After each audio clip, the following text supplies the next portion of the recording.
Please welcome the Vice President of the United States, Kamala Harris.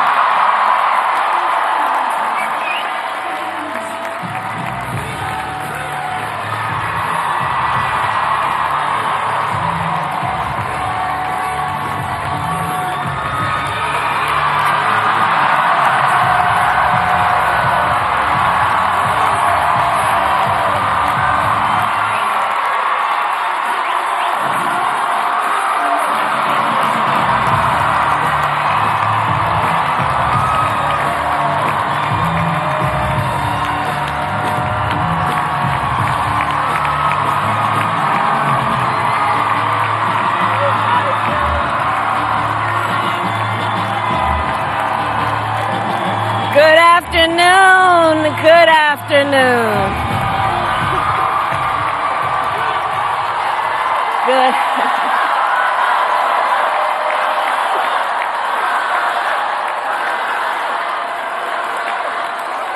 Good afternoon, everyone. Good afternoon. Good afternoon. Good afternoon. Thank you all. Thank you, thank you. Thank you, thank you. So let me say, and I love you back. And I love you back. So let me say, my heart is full today. My heart is full today, full of gratitude for the trust you have placed in me, full of love for our country, and full of resolve. The outcome of this election is not what we wanted, not what we fought for, not what we voted for, but hear me when I say, the light of America's promise will always burn bright. As long as we never give up, and as long as we keep fighting.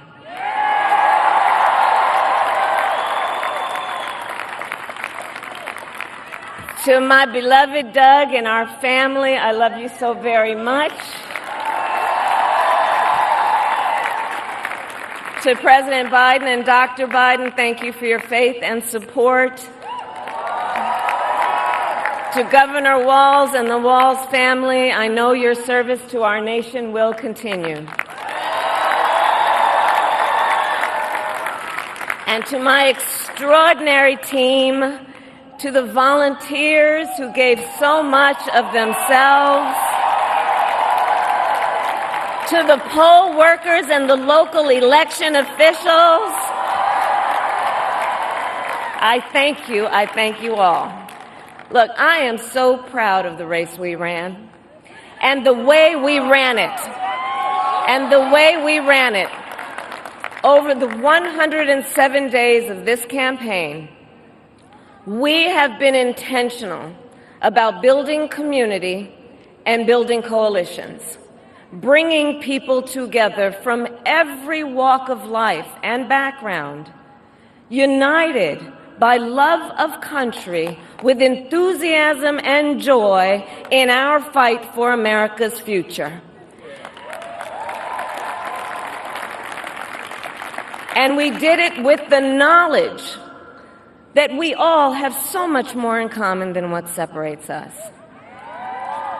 Now, I know folks are feeling and experiencing a range of emotions right now. I get it. But we must accept the results of this election. Earlier today, I spoke with President-elect Trump and congratulated him on his victory. I also told him that we will help him and his team with their transition, and that we will engage in a peaceful transfer of power.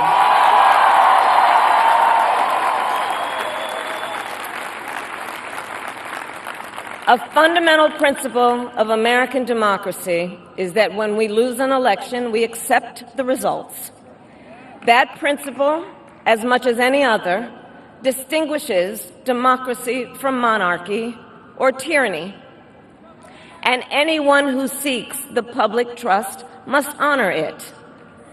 At the same time, in our nation, we owe loyalty not to a president or a party, but to the Constitution of the United States.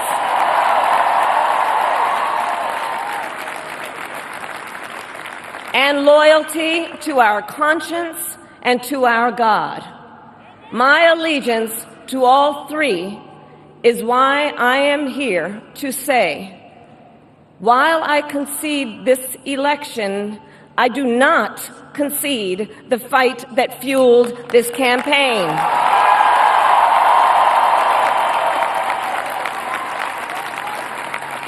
The fight for freedom, for opportunity, for fairness, and the dignity of all people. A fight for the ideals at the heart of our nation, the ideals that reflect America at our best. That is a fight I will never give up.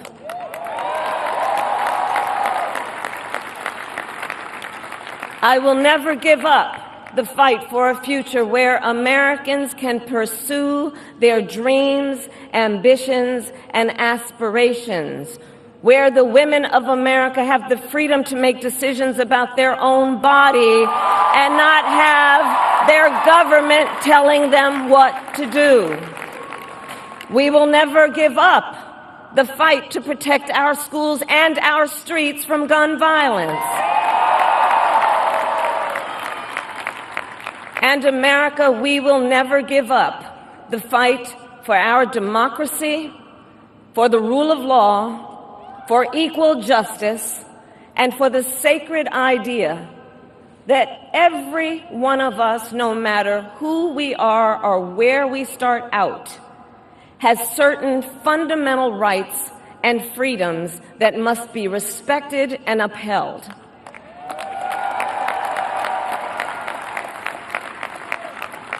And we will continue to wage this fight in the voting booth, in the courts, and in the public square.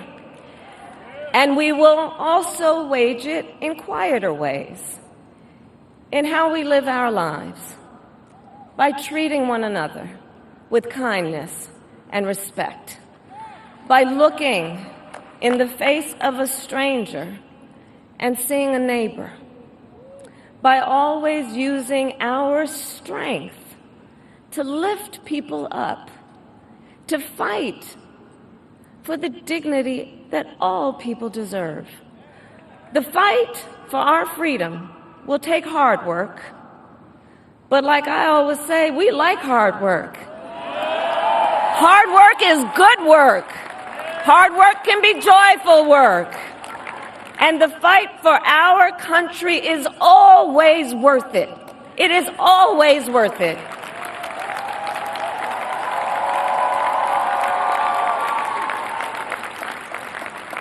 To the young people who are watching, it is... I love you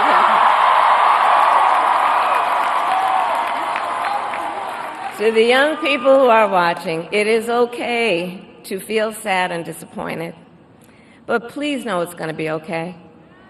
On the campaign, I would often say, when we fight, we win. But here's the thing.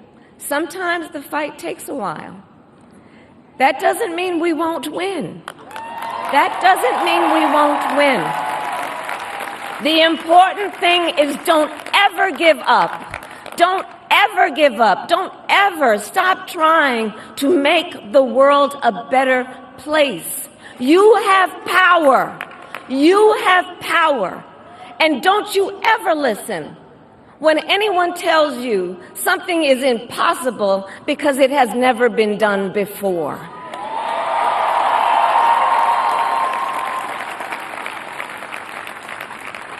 You have the capacity to do extraordinary good in the world. And so to everyone who is watching, do not despair. This is not a time to throw up our hands. This is a time to roll up our sleeves. This is a time to organize, to mobilize, and to stay engaged for the sake of freedom and justice and the future that we all know we can build together.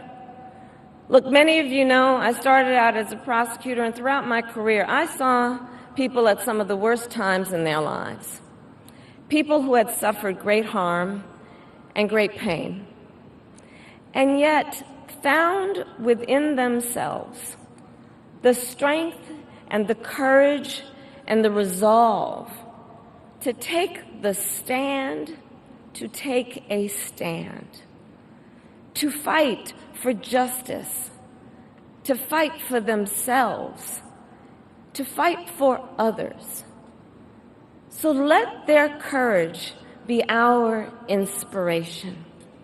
Let their determination be our charge. And I'll close with this. There's an adage an historian once called a law of history, true of every society across the ages. The adage is, only when it is dark enough can you see the stars. I know many people feel like we are entering a dark time, but for the benefit of us all, I hope that is not the case. But here's the thing, America, if it is, let us fill the sky with the light of a brilliant, brilliant billion of stars. The light of optimism, of faith, of truth, and service.